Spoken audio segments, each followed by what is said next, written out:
काला कालू कौवा अब कालू बदमाश के नाम से जाने लग गया था। कालू कौवा बहुत ही आवारा, निकम्मा और कामचोर था, मगर जब भी उसे कोई पक्षी किसी चीज के साथ दिखाई देता तो वह उस पक्षी से उसका सारा चीज छीन लिया करता और उसे डराकर वहाँ से भाग जाता। क्या बात है तोते, तुम इतना परेशान क्यों दिखाई दे रहे हो? अरे हुआ क्या है, मुझे बताओ तो। रानू चिड़िया, अब मैं तुम्हें क्या ही बताऊं। मैंने पूरे महीने सेठ उल्लू के यहाँ जी जान से कड़ी मेहनत की, और जब सेठ जी ने मुझे पैसे दिए तो मैं पैसे लेकर घर वापस आ रहा था कि रास्ते में मुझे कालू कौवा मिल गया और उसने मेरे सारे पैसे मुझसे छीन लिए। मैं करता भी क्या, कालू कौवे के पास चाकू थी। ओहो तोते, ये तो तुम्हारे साथ बहुत गलत किया उस कौवे ने। क्या करूं, इस कालू कौवे ने तो हम सभी जंगल वासियों का जीना मुश्किल कर दिया है। तोते कोई बात नहीं, मैं तुम्हारी दोस्त हूँ ना, तुम चिंता मत करो। ये लो, तुम कुछ पैसे रखो। रानो बहन, तुम्हारा बहुत बहुत शुक्रिया। सच में तुम ना मेरी बहुत अच्छी दोस्त हो। वहीं दूसरी तरफ कालू कौवा और उसकी चालाक पत्नी गोरी कौवी स्वादिष्ट भोजन मंगाकर खा रहे थे। अरे वाह भाई कालू जी, आपने तो इस बार कमाल ही कर दिया। उस तोते को क्या पता था कि इस महीने वह हमारे लिए काम कर रहा है। गोरी, तुम ना देखती जाओ तुम्हारा यह पति कालू क्या क्या करता है। तुम ना बस इन स्वादिष्ट भोजनों का आनंद लो।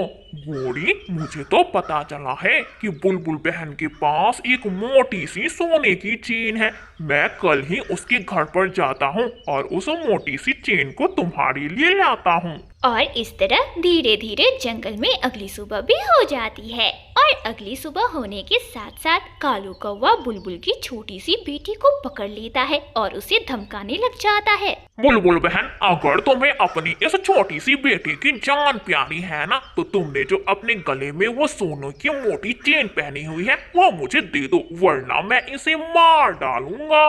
दुष्ट कालू कौवे, मैं तुम्हें अपनी ये गले की चेन कभी नहीं दूंगी, कभी नहीं दूंगी। अरे ये मेरी माँ की आखिरी निशानी है। अच्छा तो फिर ठीक है, मैं अपनी इस बड़ी सी चाकू से तुम्हारी बेटी को मार डालता हूँ। मम्मा मम्मा मुझे बचा लो मम्मा, मम्मा मुझे ये मार डालेंगे, मुझे बचा लो। अरे जल्दी बोलो बुलबुल बहन, क्या करना है, वरना मैं इसका काम यही तमाम कर देता हूँ। नहीं कालू कौवे, मेरी बेटी को कुछ मत करना मेरी बेटी को। ये लो सोने की चेन, और मेरी बेटी मुझे वापस कर दो, मेरी बेटी दे दो। सोने की मोटी चेन मिलने के साथ ही कालू कौवा उस चेन को लेकर वहाँ से भाग जाता है। अरे सत्यानाश हो इस काले कलूटे कालू कौवे का, इसने मेरी माँ की आखिरी निशानी मुझसे छीन ली। इस तरह कालू कौवे ने पूरे जंगल में अपना खौफ बनाया हुआ था। धीरे धीरे जंगल के सभी पक्षी कालू कौवे से अब डरने लग गए थे। एक दिन चिड़िया के पास एक बादल आया और उसने उससे कहा, रानू चिड़िया, कल हम सभी काले बादल तुम्हारे जंगल आएंगे और बारिशें करेंगे, इसलिए तुम सभी पक्षी अपनी अपनी तैयारियां कर लो। अच्छा ठीक है बादल भैया, आपका बहुत बहुत धन्यवाद कि आपने मुझे यह संदेश दे दी। अच्छा फिर ठीक है रानू चिड़िया, अब मैं चलता हूँ, तुम यहाँ सभी पक्षियों को बता देना। बारिश का संदेश सुनते ही अब जंगल के सभी पक्षी अपने अपने घरों को मजबूत करने लग जाते हैं। कालू जी, बारिश का संदेश सुनते हुए भी आप यहाँ आराम से कैसे बैठे हुए हो? कालू जी, हमारे पास तो घर भी नहीं है, अब हम कहाँ रहेंगे? अरे गोरी, तुम चिंता क्यों करती हो? क्या तुम्हें पता नहीं है कि इस जंगल में तुम्हारा पति कालू बदमाश के नाम से जाना जाता है? मैं कुछ न कुछ बंदोबस्त कर लूंगा, तुम ना बस आराम से बैठी रहो। रानू चिड़िया ने भी बहुत कड़ी मेहनत करके अपना एक मजबूत सा घर तैयार कर लिया था और अब उसे बारिश की कोई चिंता ना थी। चलो भाई, मेरा घर तो हो गया मजबूत, अब बारिशों के दिनों में मुझे परेशान होने की कोई जरूरत नहीं। धीरे धीरे जंगल में अगली सुबह भी हो जाती है और अगली सुबह होने के साथ ही जंगल में बारिश भी शुरू हो जाती है।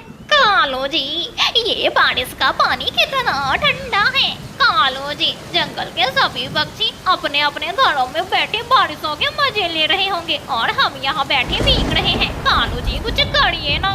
अरे घोड़िए, चलो तुम मेरे साथ, मैं अभी तुम्हें घर दिला देता हूँ। अब रानू चिड़िया का घर ही हमारा होगा। चलो मैं रानू चिड़िया का घर कब्जा कर लेता हूँ। अरे वाह कालू जी, अगर रानू चिड़िया का घर हमारा हो गया ना तो यह तो बहुत अच्छा हो जाएगा, क्योंकि इस पूरे जंगल में एक रानू चिड़िया का घर ही सबसे अधिक मजबूत होता है। और फिर कालू कौवा अपनी बड़ी सी चाकू लेकर घोड़ी के साथ रानू चिड़िया के घर की ओर चला जाता है और उसके घर के पास पहुंचकर उसका दरवाजा जोर जोर से खटखटाने लग जाता है। कौन आया है भाई? इतनी तेज बारिश में भला बाहर कौन है? रानू आंटी, मैं कबूतर का बेटा बोल रहा हूँ। आंटी, बारिश का पानी बहुत ठंडा है, मुझे बहुत ठंड लग रही है। आंटी दरवाजा खोले ना। और फिर रानू चिड़िया जैसे ही घर का दरवाजा खोलती है कि गोरी कौवी और कालू कौवा उसके घर के अंदर घुस जाते हैं। अरे अरे निकलो भाई निकलो, सीधी शराफत से इस घर को खाली कर दो, वरना तुम दोनों को इसी चाकू से काट डालूंगा। दोस्त कालू अंकल, मेरी मम्मा को कुछ नहीं करना, वरना मैं तुम्हें छोड़ूंगा नहीं। कालू कौवे, तुम्हें शर्म आनी चाहिए। अरे तुम अपने ही जंगल के पक्षियों को लूट रहे हो। अरे रानू चिड़िया, ये शर्म क्या होती है? चलो अब ज्यादा बातें ना बनाओ और निकलो यहाँ से, वरना ना मैं तुम दोनों को अच्छा सबक सिखाऊंगा। हाँ हाँ, चली जाती हूँ मैं, मगर देखना कालू कौवा, तुम्हें इस चीज की सजा जरूर मिलेगी। और फिर कालू कौवा रानू चिड़िया और उसके मासूम से बेटे को उनके ही घर से बाहर निकाल देता है। आज रानू चिड़िया और उसका बेटा इस बारिश में भीग रहे थे। मम्मा, इन काले कौवे ने तो हमें अपने ही घर से बाहर निकाल दिया। मम्मा, अब हम कहाँ जाएंगे? मम्मा, मुझे बारिश से बहुत डर लगता है। और देखिए ना, आसमान में कितने काले काले बादल छाए हुए हैं और बिजली भी कड़क रही है। अरे कुकू बेटा, इन बारिशों से डरने की कोई जरूरत नहीं है। बारिश हमारे दोस्त हैं और आपकी मम्मा है ना आपके साथ। चलो, आप अपनी मम्मा के साथ चलो।